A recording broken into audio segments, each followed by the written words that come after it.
Yes, yes, y'all. Another edition of Daddy's Working is underway.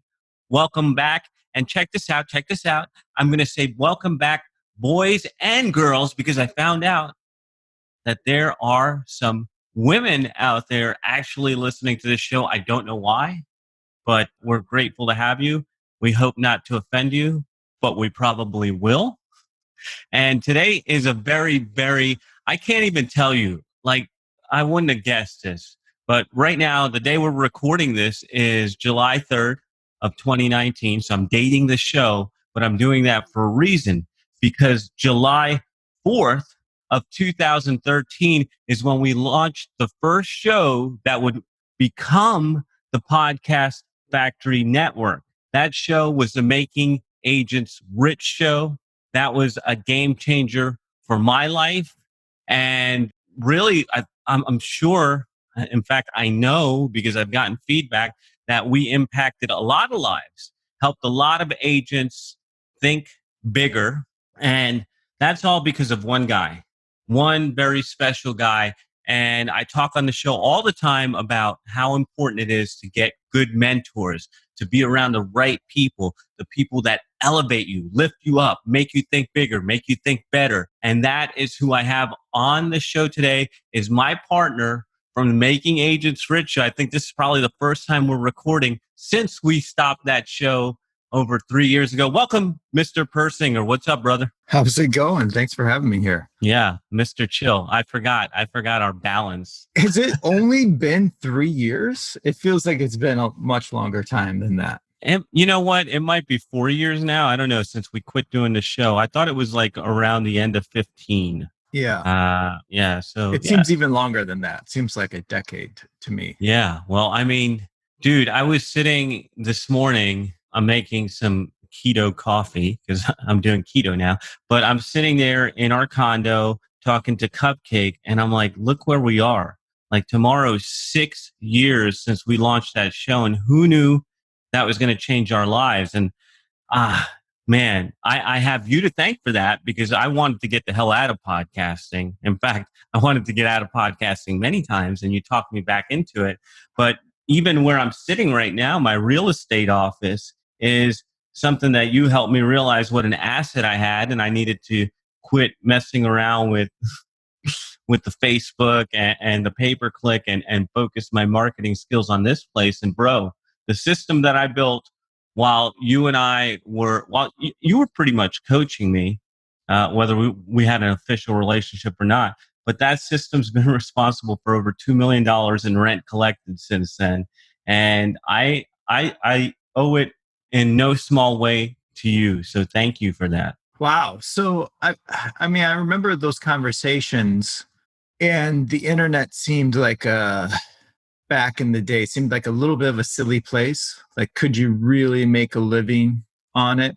Which is crazy when I think about it. A lot of the gurus back then, they don't seem to be around anymore.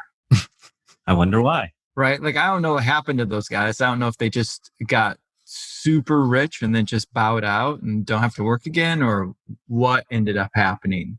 I think a lot of what happened is some of what you are responsible for is the people who made those gurus so much money, the people behind the scenes. You've been responsible for helping some of those people come out from the shadows and put a spotlight on them. And I think that's why those gurus aren't at the forefront so much anymore. We created new gurus over here. I think so. I mean, really, dude. The ones that have the actual skills. Right. The lineage here, like, and some people listening might not know Ben Settle. We stopped doing shows about a year ago, but you put me on to Ben Settle, and then Ben Settle and I did over 200 shows together. Oh, Ben beat me? Yeah, we did 237 shows, I think. You and I did like 180, 190. Yeah, 190 and change. Yeah, so even that guy, like that, just for you were always researching the internet. Do you still do this, by the way? Do you go out there and find cool people to follow? Because you used to be my source. Are you still doing that, or what are you doing? I don't think I have anyone. No, right now, all I do is I listen to Podcast Factory podcasts. Those are how I find people now. Oh, is that where they're at? Yeah. That's the resource now. What are you doing, man? Like, so we haven't talked in a while, and you went hardcore into real estate. Oh, and you're a new dad again. New dad again. Jesse James Persinger, right? Jesse Little, James. Yep. oh my God, the cutest name and the cutest picture that Kat put up on our page. We love it. And I'm so happy for you guys. How many houses are you into now? Are you on a new house? Are you like 8 deep? Where are you? Right there, we got the 5, and then we're in Oh, 6. So number 6. 6 units, 6 doors. One's a duplex, and then this new mammoth of a house that we're in. Mammoth. Whoa, you're gonna fill Big, it up with kids, I guess. yeah, we need the 5 bedrooms for all the kids we're having now. That's right, man. That's right. So last time or maybe it's been over the last year or so, because you had, after making agents rich, you went hardcore into real estate. You and Yeah, Kat just yeah, killing it. yeah. And for people that don't know, this guy right here, this guy Darin Persinger, if you haven't checked him out, check him out. I would say he is the undisputed king of video marketing for real estate agents. He was also a productivity junkie. I don't know if he still is, but this guy is amazing at the video marketing. So check that out. So you dropped everything. You started I did. applying it to your business, much Yep. like you had me do.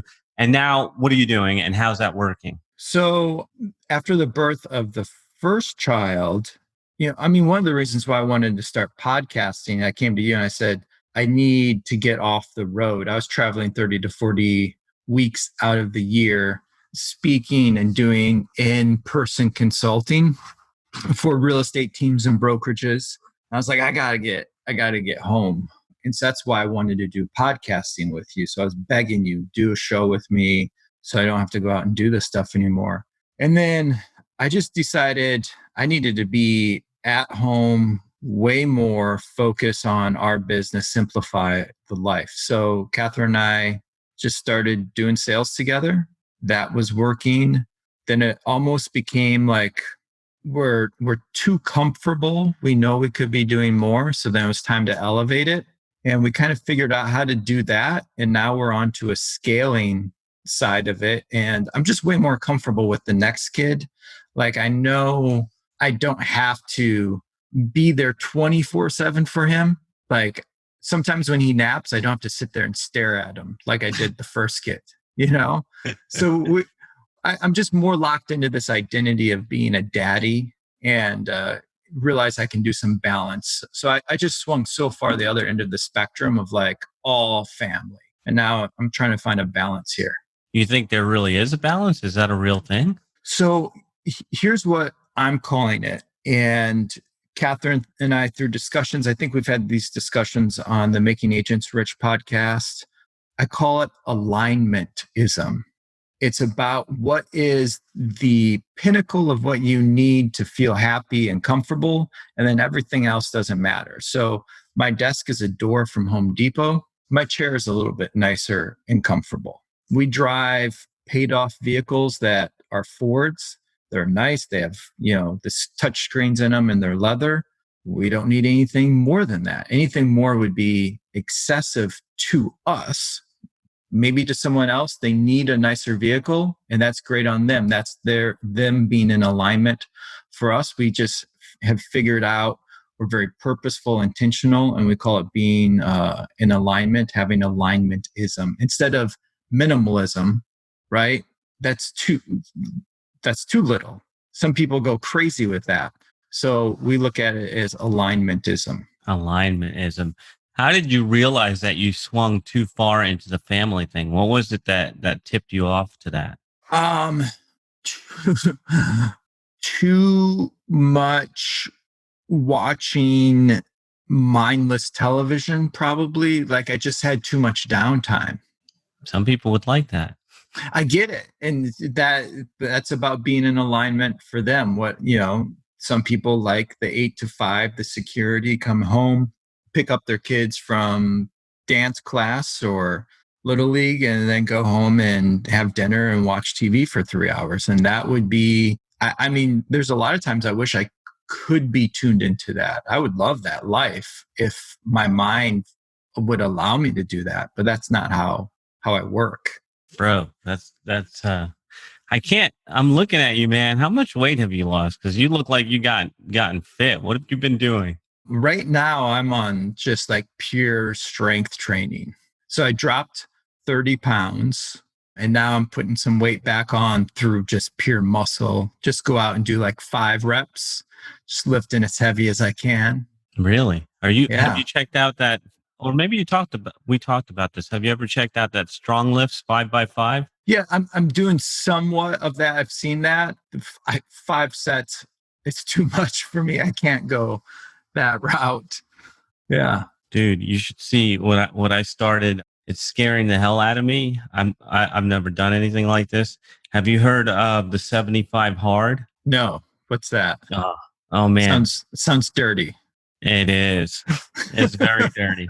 So each day, there's no off days, right? Each day you follow a nutrition No. All plan. right. I've already lost me. Uh, that's why I'm doing the keto thing. No cheat days and no alcohol, which is fine. I need a break from alcohol. 2 45-minute workouts a day. One has to be outside. 10 pages of a self-development book or business book, a gallon of water, and a progress pick every day. 75 hard. Andy Frisella, MFCEO is where I got that. Oh, so it's like all like a holistic approach, not just fitness. Yeah, well, the way that he explains it, and maybe we can talk about this a little bit. He says, yeah, the fitness is okay, but it's a mental game Yeah. of getting this done. Like that's where the real challenge is. And if you do this mental exercise for 75 days, you will be mentally tougher. Yeah. And that's actually what I'm after. I mean, I don't mind having abs and stuff like that, but I mean, the part I need to work on is my head. So how do you work on your head game, Darin? Head game is number one. Is it Franklin Covey, Stephen Covey, I think talks about understanding from the 7 habits of highly effective people, understanding the difference between your circle of concern and your circle of influence. And too many people, from my perspective, because social media, access to the internet and the world as a whole allows us to think that we have this huge circle of influence because we get to say our opinion and think we're entitled to everyone hearing what that opinion is, when really our circle of influence hasn't changed much over the last 10, 15, 20 years. If anything, it's probably shrunk. It's probably smaller than ever before. But because we have an opinion on everything and we can share that opinion, we get worked up about it. And I think that's why a lot of people have anxiety and are nervous, and there's too much depression going on today. They're not in their circle of influence.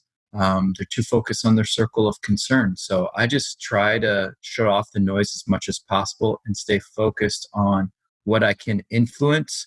And those are people within close proximity to me and my friends and my family. You don't have 5,000 friends on Facebook you're influencing daily? I'm working on growing that back, actually, because after I stopped coaching in real estate, I kicked out. I unfriended every real estate agent from around the country. Off you go. I don't need to know what's going on in your real estate market. That's not any of my concern. So I don't care about you anymore. I don't. Sorry. But now if people are sending me friend requests, I'm like, okay, I'll take a look at that again. Let's come back. Yeah, let's go again. Do you do you accept the friend request and immediately hit unfollow? No. I want to know. I'm interested in see what's going on. The thing too in real estate, the reason why it's time to clean that out is people don't last very long in the real estate industry as real estate agents. There's a 87% failure rate within 5 years. Why? Why is that? I mean, we could start up a whole new podcast about talking about why that is. Number one is people get into it for the wrong reasons. Number two, they start following the wrong advice once they are in it. But I just realized that there was people that weren't in real estate anymore that I was friends with. So it's like, well, what's the thing that's in common? You're sitting in Kansas City, not in real estate, talking about things that don't have any impact on me. They're not influencing me in any way. The thing that bridged our commonality, the thing that made us friends in the first place, no longer is there. Why should we be Facebook friends anymore? You know what? That is not just Facebook friends, but you've achieved a level of success. I mean, your dad and your mom were successful. I believe they ran a successful real estate practice. Mm-hmm. But as you're growing up and as you're growing as a person and you start changing the way you think and you start looking at things differently, I mean, do you still have all the same friends around or have you outgrown some friends and how do you handle that? Yeah. I mean, there's people, there's guys that I really want to stay in touch with, not on the amount of frequency that I would have in the past. But I think there becomes this thing as you get older. I think just in general, I don't know if it has anything to do with where I'm at in my headspace, but I think overall, you start to realize that there's a difference between shared interests and shared values. And so, like the guys that I would go have the shared interest with, of, for example, you came out with me in Orlando one time of like wakeboarding with. There's still guys that I'm friends with that are wakeboarders, but we have shared values now. And then there are some other guys that the only thing that we had in common was the fact that we wakeboarded and our values were completely different. Not so much in touch with those guys anymore. And by the way, on relationship advice, Catherine and I talk about this all the time. Our interests that commingle are very minimal. The success to our marriage is that we have shared values, not because we like the same TV shows, the same music, the same food. Like the things that I think most people think are like, oh, you like the same movie as me? We're soulmates now. What Catherine and I have in common on interests is very little. It's all about our values and the things that we value. All right, so listen, gotta pay the bills.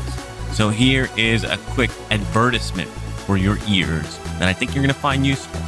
How would you like to spend more time with your family and less time on your business?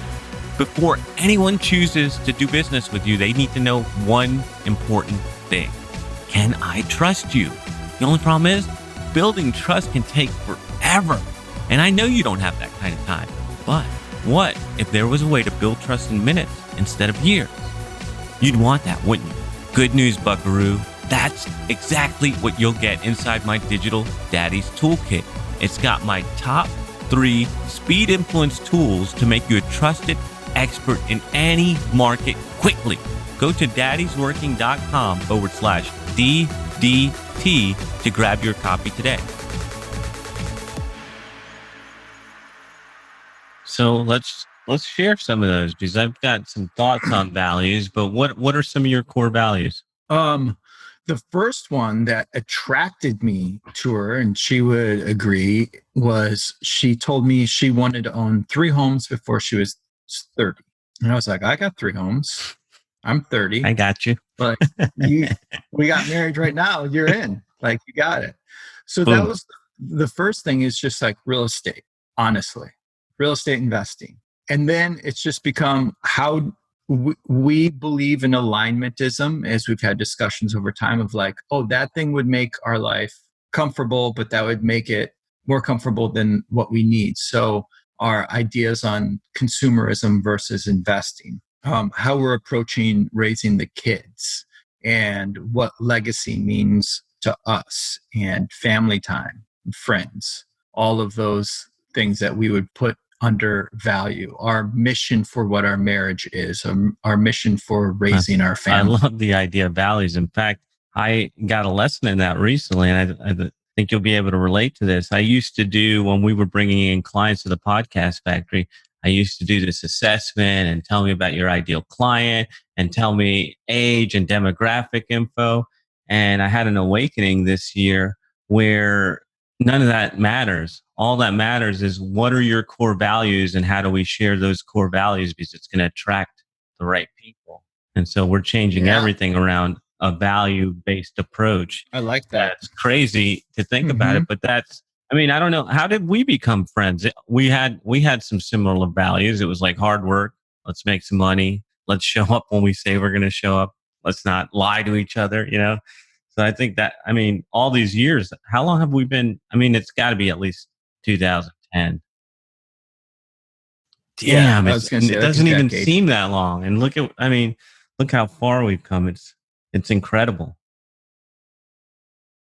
I bet there is some blog talk radio Oh, stuff you know going what? on I in can check that out. 2009. There probably was actually the Real Tech Guy show. Yeah. Yikes. Yeah. Blog Yikes. Talk Radio. don't, Right? don't delete that. If that's still up, you I should think delete that, yeah, right. No, you know what? I should use it as a demonstration. Like, here's how bad you can sound. And I don't know how much better I sound, but I know that. at least I'm not calling in on a phone line. Blog Talk Radio, man. All That's right. So right. we talked about how you realized that you were watching too much TV and you were maybe swaying too far to just being a family guy, looking like Family Guy too. And then you decide That's true. That's totally true. facts, baby. That's And a then you bring it fact. back and you said you're working on bringing it back and getting into this alignmentism. So what are the steps that you've been taking to bring it back so that you have, I would say, fulfillment on all aspects of your life? Well, one of the things I plugged into people I've heard you mention on the Yeah. podcast, Taylor and Chris. I was interested in their perspective because they were growing so quickly, and that was when they were still kind of Right. small, I guess. So they're still growing quickly. But I was interested in what they were doing because they weren't in the real estate space at all. So I wanted to get their perspective in general and understand how they were scaling things so quickly in their business. So at first it was plugging into that. And then it was taking a step back because in real estate, the way that you grow a team or a brokerage is it's basically the team leader goes, I don't want to do this anymore. So let me bring in some flunkies to do this for me. I don't want to sit open houses. I don't want to call and deal with the rejection. I don't want to go door knock. So let me go get someone that I don't have to pay and promise them the moon and the stars, and maybe they'll be successful, but then I'll take a bunch of their commission. If they're not successful, then it doesn't cost me anything. So just looking at that, it's like, I don't want to build our team like that. That's not in alignment with our values. So it was, how do we first make our business work the way that we want? Through some help with Chris and Taylor, we had to tweak it a lot for us because real estate is a completely different beast, and the timeline on when someone turns into a client and how we help them. So it was a lot of tweaking, and over time we figured that out, and then we're like, okay, we think we got it, and now it's time to start implementing that. So just a month ago, took on a new business partner. We're no longer Persinger Group. We're Cantrell Persinger. Partnered up with a guy that I've known for over a decade. Again, that process took us a year to figure out if we were going to go into business together because shared values. It was very slow, a lot of dating. And we have an agent, our first agent on it. So it's a team of 4 right now that we're starting to scale up from there. That we have a proven method, plug everyone into it, let them dial it in, get tuned into how their frequency of how it works for them. And how did this everyone partner gets to get succeed. his name first? I'm curious. There's the story that I will tell him. And then there's the story that I have in my head. And so the story that I told him is that C comes Sweet. first in the alphabet. Sweet and simple. Mhm. Cool. So, man, I didn't actually, Cupcake had mentioned that you guys were no longer just a Persinger group, but I didn't actually see it with my own eyes. So that's exciting. So what is So what's a partnership like that look like? Are you guys both different unique abilities and you're doing what you're good at, or how do you guys Yeah. structure that? Yeah. He's a very shake the hands, kiss the babies type personality. He's from this area. He's a bigger than life personality. He's bigger than life. He's like a 6'6", 260 Wow. pound Norwegian guy. So he's just bigger than life. And I'm more focused on the I guess I would say the back of the house, the operations, the marketing, and he's running the front of the house. So he's out there making sure everyone's enjoying the meal, and I'm back in the kitchen That is cooking up the awesome. That recipes. sounds like a great partnership for you guys. Congratulations. So Darin, what's got you excited these days? I'm probably most obsessed about identity. How we become who we are and how we lock into that, and if we change or if we don't change, and how we feel What have you comfortable with that discovered? change. I've discovered for me, my identity takes a lot to change over time. I'm not comfortable with my identity changing. So I bet the majority of people can relate to that. So, for example, as I was dropping my weight down, I got up over 200 pounds. I'm a smaller guy, 5'10", smaller frame. I should not be carrying over 200 pounds on my frame. And as I dropped the weight, I remember I'd weigh myself every morning. One morning, Catherine asked me, "So what do you weigh today?" I was like, 186. And she's like, "What? What happened? Yesterday you were 169. How'd you gain that much weight?" And I'm like, "Did I say 186?" And she's like, "Yeah." I was like, "Oh, I meant 168. And I'm not dyslexic, but my mind was not letting me see the scale or think of me being 168. I was still locked into the identity of I'm a heavier person. So it took me a good year of being at the new weight, sub 170, before I really started to feel like and see myself as being less than 170. So that's what I mean when I talk about identity, how we How actually do see ourselves. because I think that we talked about it earlier, and the idea of your core values. I don't think those change much in a lifetime. So how do your core values and identity play together? That's a great question. I guess I would say I would have to look for, just speaking for myself, I probably wasn't always 100% locked into those values. Like they're there, but maybe not documented that well, right? Like, so I couldn't see them and to really know if I was pass fail on them, because I could just sweep them under the rug, and then that would cause me, like 4 years ago, Catherine asked me to go for a walk with her. And I would always be like, I'm too busy. I'm too lazy. I got things to do. Really, I'm too lazy, too fat. I don't want to go for a walk. I'm gonna get sweaty. And so, yeah, exactly. It just makes me I feel too uncomfortable, and I don't want to feel uncomfortable. So until we got like locked down, what is our real mission? What are the values for our relationship? A couple of years ago, we hired a marriage coach, and it wasn't therapy, it wasn't counseling, it was a coach that got us to look at the future of things. And that's how we came up with our mission for our marriage. So I think it was just not being super aware, knowing like internally something doesn't feel right, but not knowing why. So I think document it, get out those values on paper, and then align them with the identity of who, like, are you being who Yeah. you're So supposed to then the be? values would be like the compass, and then your identity. You're checking your identity, checking the actions that you're taking. Are they lining up with where the compass is pointing?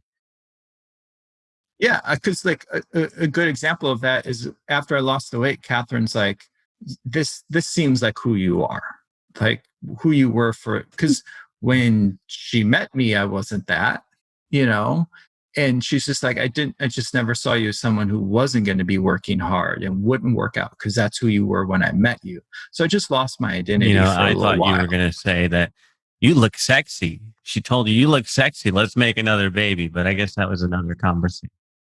That's what happened. Yeah.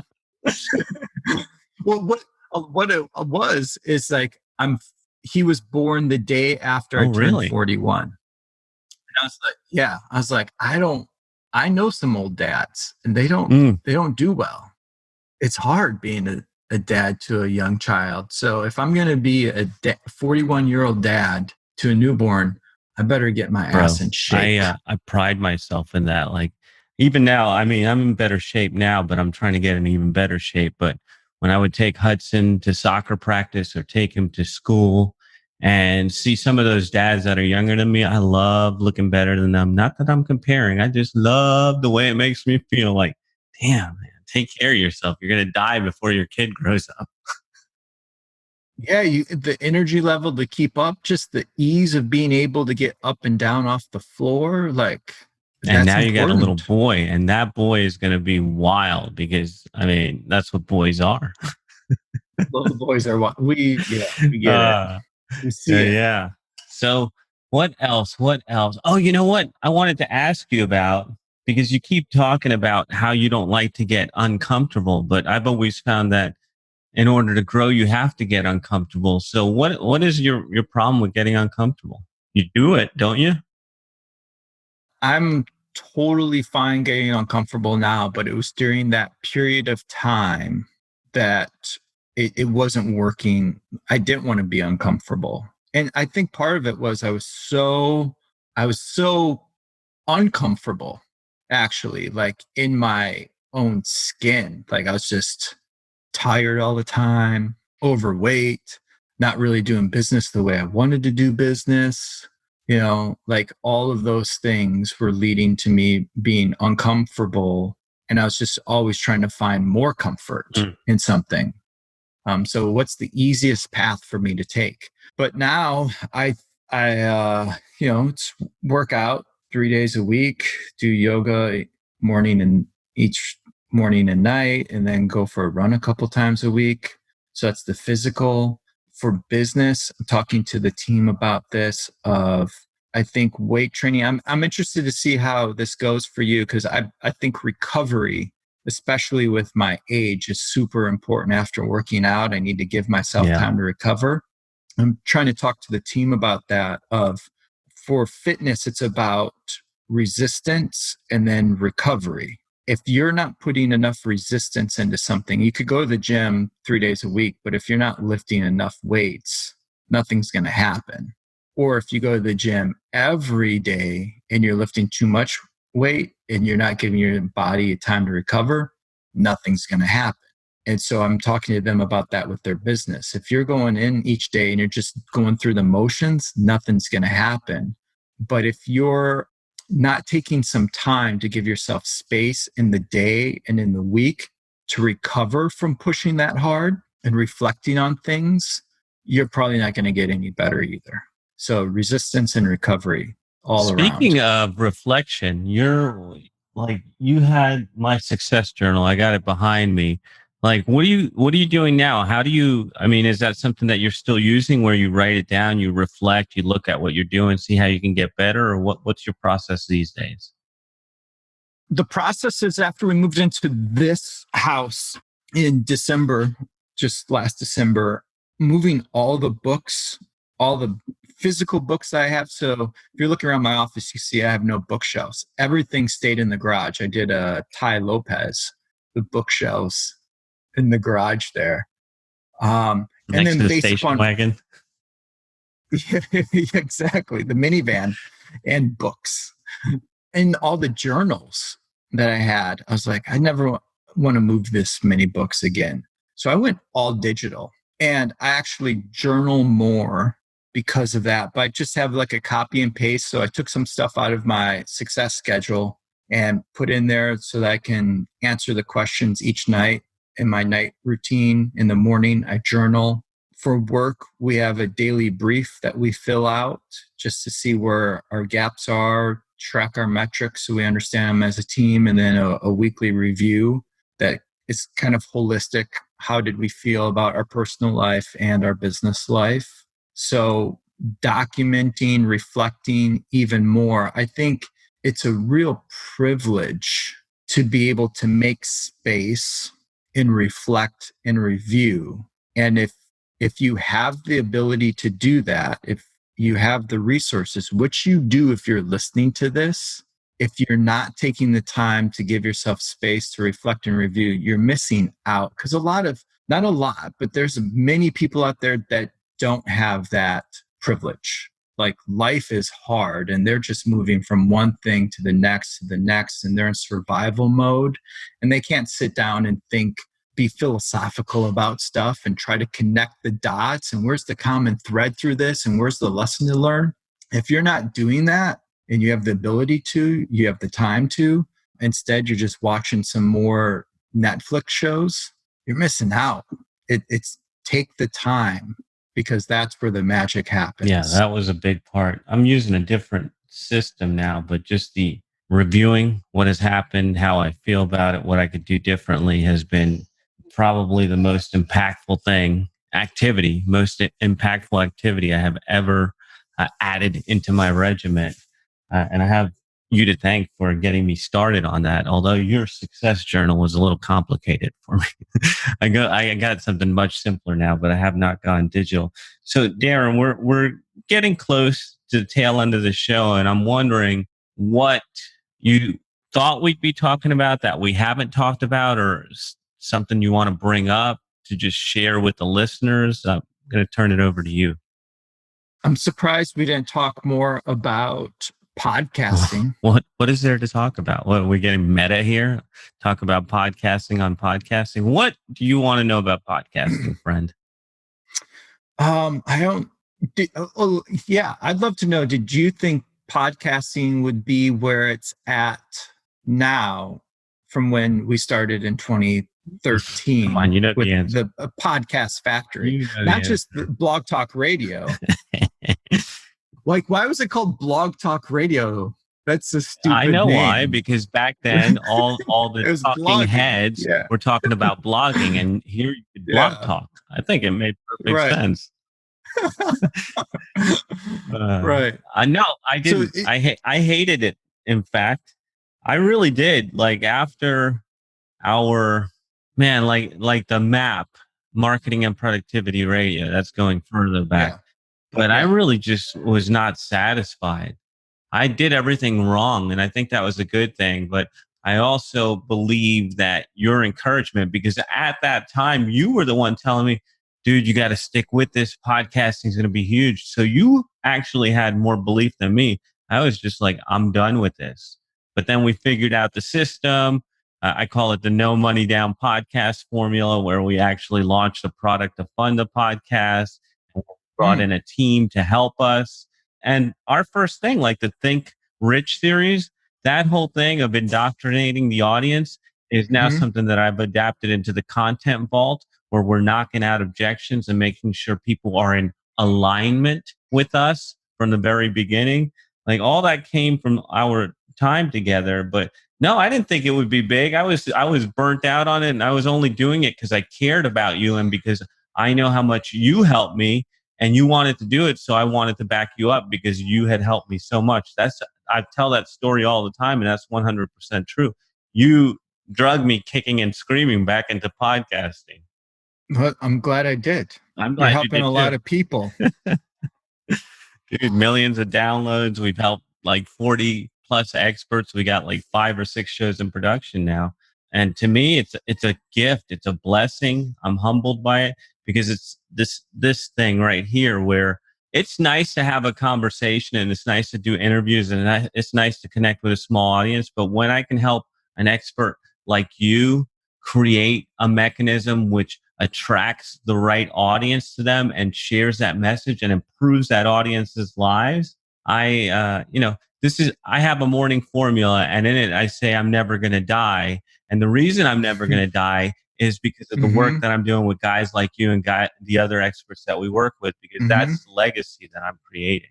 Yeah, and that's the weird thing about today's world, isn't it? Your Listen, great grandchildren are going to be able to hear listen to you on Blog Talk shows with Radio. me and Ben Settle and Blog Talk Radio and all this stuff. Yeah.